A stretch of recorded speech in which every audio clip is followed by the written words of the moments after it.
Hello and welcome back to AI Ramblings, episode 45. Again, another very busy week in the land of tech and AI with a little bit of global uncertainty around wars and drone attacks on AI data centers by Amazon in the Middle East and all kinds of unexpected scheduled programming. But today I want to talk about several items and then focus on a main topic of the week, which is again Apple, and we'll come back to that in a minute. But the highlight item I want to focus on is what I call the Coke versus Pepsi battle of the AI age, which is OpenAI versus Anthropic. In this case, Anthropic, as I've said several times in written posts, will have detailed links in the show notes. The Anthropic is punching above its weight right now in terms of every element of their strategy. On the product side, their Claude Code and Cowork products have got a higher momentum than OpenAI's Codex product for developers, tens of millions of them. Even OpenClaw, which is a huge hit for OpenAI post their acquisitions of that technology with Peter Brenner, the Steinberg. That there's a lot of stuff going on, especially with excitement around OpenClaw's technology in China. And I've got a whole post on that, which I will also highlight in the show notes. The other element, we've talked about AI devices being the next big thing to focus on in the next year or two. Everyone from Google to Meta to especially Apple and OpenAI with its initiative on a whole device portfolio with Johnny Ive of Apple fame, are planning to introduce hundreds of millions of devices, whether it's smartwatches or glasses, pendants, pendulums, whatever. There's a whole bunch of them. And this week was the big Mobile World Conference. It's the big global mobile smartphone conference. And one of the show items of the conference was a new AI wearable chip, the Snapdragon Wear chip from Qualcomm, which is, if most of you may not know this, Qualcomm is the provider of the majority of the silicon chips on most of the smartphones and increasingly a lot of the wearables we use. Qualcomm's new chip is specifically designed for a whole generation of AI devices. And there's a lot of detail there that I've summarized in a note, which you can take a look at.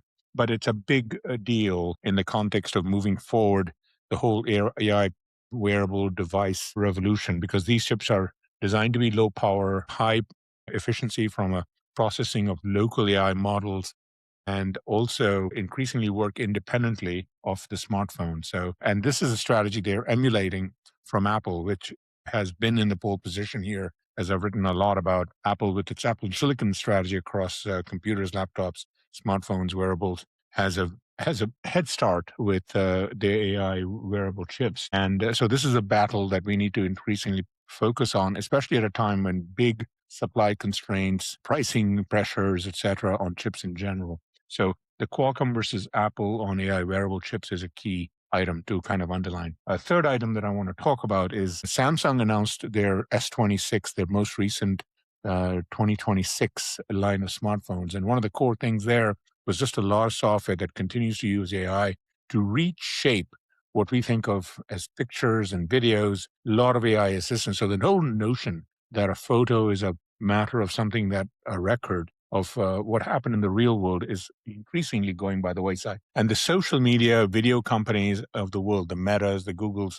are increasingly embracing this AI-generated video world. Many call it AI slop. And this is accelerating at a pace most of us are not focused on if we are mainstream users. You're seeing increasing amounts of AI-generated content by creators in your what I call FYP, For You page feeds when we're scrolling or doom scrolling on these things. And increasingly, these things are powered by these next generation phones, whether it's from Samsung or Apple, that literally help create tons of this content with very little friction, very little effort.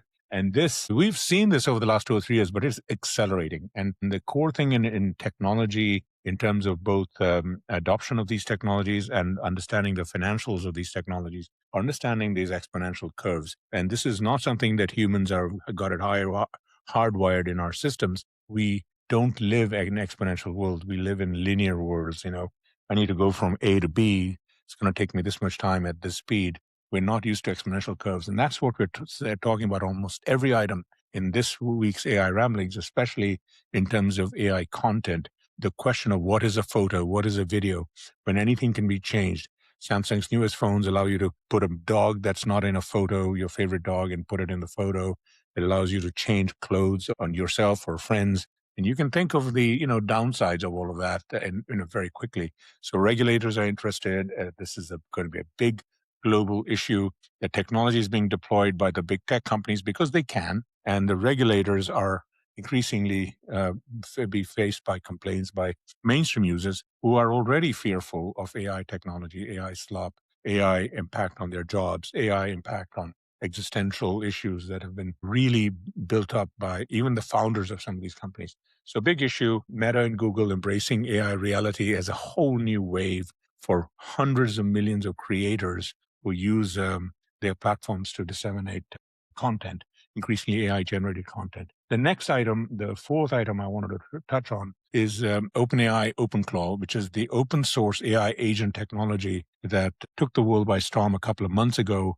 And in today, just like about a year ago, DeepSeek from China, which was really clever, innovative, open source innovations on existing language models. And it took the West by storm when it was released by China literally about a year ago. This time, this year, OpenClaw's technology is taking China's developers by storm. And there was some very big indications of this in terms of a couple of pieces which I wrote about, which again, you can take a look in the show notes. But OpenAI is deep seeking China.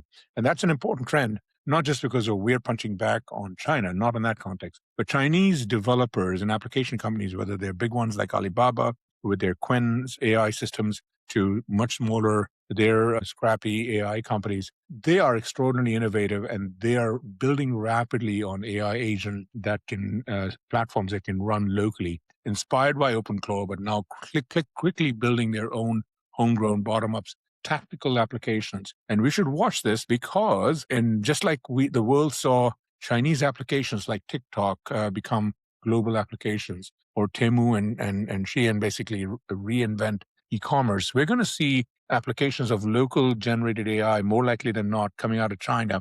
And we need to watch that. And as long as it's open source, et cetera, it can be emulated by companies here. And that is what makes a global ecosystem of innovation for mainstream users, regardless of the geopolitical forces and tussles and kerfuffles around national security, tariffs, trade, et cetera.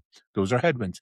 But this stuff is the stuff that really is where the rubber meets the road for in terms of utility, full utility of this technology. Hopefully, railed for security, privacy, and all of that better and better every year by these companies. But it's still on a net basis, hopefully a social positive. So those are the four items I wanted to highlight for this week's AI Ramblings as the key items: the Anthropic and OpenAI Coke versus Pepsi or Pepsi versus Coke match. Number two, the Qualcomm and Apple on AI wearable chips. Number three, Meta and Google, along with smartphones evolving by Samsung and others, really embracing and changing what is AI reality in terms of photos and video. And then OpenAI, their OpenClaw technology, DeepSeek in China, and the virality that goes with that. The main topic of the week I want to touch on is Apple again. Last week, I talked about how Apple's ecosystem supply chain, under Tim Cook over the last decade, is now surpassing anything on the Windows and which is Microsoft and all the hundreds of OEMs that create Windows computers and laptops. And then on the smartphone side, Google with its Android system and Chrome operating system are creating Chromebooks and then smartphones in hundreds of millions for the world. Again, hundreds of OEMs making all kinds of smartphones. The core thing is that Apple, with its huge ecosystem, over 2 billion plus devices, is now in the catbird seat across the spectrum of devices that are both value and expensive, etc. And Apple has a strategy with this new laptop called the Neo that I've written extensively about. It's taking the world by storm this week. A lot of the early tests of these $500-600 laptops that are using iPhone chips instead of the new M series chips are almost as powerful as most of the lower end M chips, and definitely more powerful than anything on the Windows side and the Chromebook side. And so Apple now for the first time in decades has an opportunity to really have value versions of their laptops, of their smartphones, of their wearables like the AirPods, of their watches, increasingly for regular users that are not like early adopters like yours truly here, and want to have the latest and greatest ultra models with a nosebleed, eye bleed type of eye watering type of prices, this is the way to go. If you have anyone in your family, either students or parents or elders, if they want a good laptop, increasingly things like the Neo, which is $500-$600, about $100 off with an education discount at $499. This is the way to go for most people this year and next year, especially in the face of rising prices on the Windows side, where memory prices alone have taken the price of a $600-$700 Windows laptop. Memory alone is now 35% of the cost, as I've documented, relative to 7-8% even 2 years ago, 18% last year.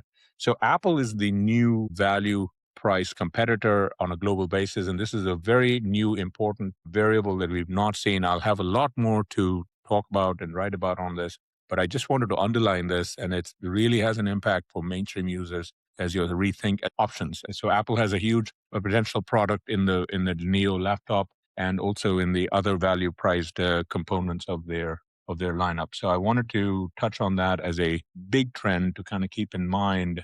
That's practical both from a personal habits point of view for friends and family, but also in the context from an investment point of view. My watch of the week or read of the week is literally this kerfuffle that's going on between OpenAI and Anthropic, with the Pentagon in the middle, with the Pentagon under the current administration and the Secretary of Defense, Pete Hegseth. He chooses another name. But anyway, they are trying to penalize Anthropic for not allowing the ability to use Anthropic's products for mass surveillance and also weapon systems that take humans out of the loop. Those are the two red lines that Anthropic's fighting for. OpenAI is signing agreements with the DoD on this, and there's a lot of subtlety, and most of it is political theater, but it's important political theater, and it's also important direction for the country, because unlike decades ago, where the Defense Department was the early adopter of new technologies, today the world has changed. Most of the coolest, latest technologies have private applications on the consumer side, on the enterprise side first at scale, and then it's migrated over to the defense side of the equation. And so that twist of the world and the issues around how AI is used is a big issue. The Anthropic had just recently modified their position, their founder CEO, with the extensive write-up, which I will have in the show notes, and my write-up on this whole issue is in there as well. My obsession of the week. Okay, here, as you all know, I'm a gadget freak. As you can see, I've got a whole bunch of foldables and smart watches and so on. But with the Mobile World Conference, which I just talked about, where you're seeing really cool, smartphone designs with all kinds of modularity, all kinds of innovations around photographs, hardware photograph, gimbals, etc. One cool innovation are basically retro. Some of you may have been avid users before the iPhone of the physical keyboard Blackberries. Yours truly, our professional lives are ruled by these things.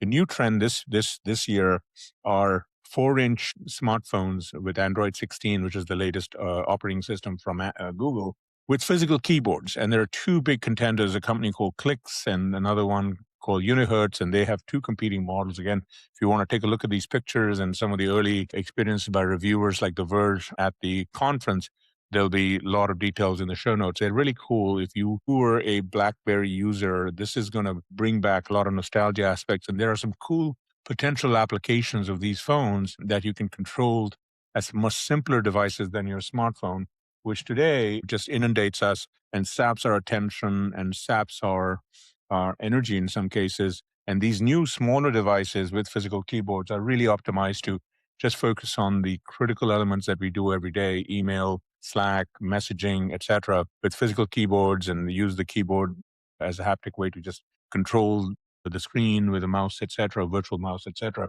And so these kinds of devices, Blackberries especially, were an obsession of mine a long time ago, and now they're coming back, in a retro form. Retro is big, by the way. In later shows, I want to talk about how retro games are being reinvented.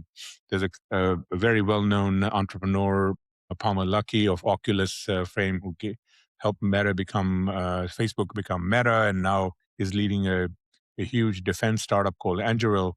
His pet project is bringing back retro Game Boys and retro gaming devices into new incarnations. And he's got a company that he's actually trying to raise additional money for, and he won't have much difficulty. at $1 billion or more valuation. These retro things are coming back, and BlackBerry coming back on Android is a big, small trend for geeks and early adopters like me, and maybe some of you out there. So I would highlight that as my obsession of the week. And that basically summarizes and concludes this AI Ramblings episode 45.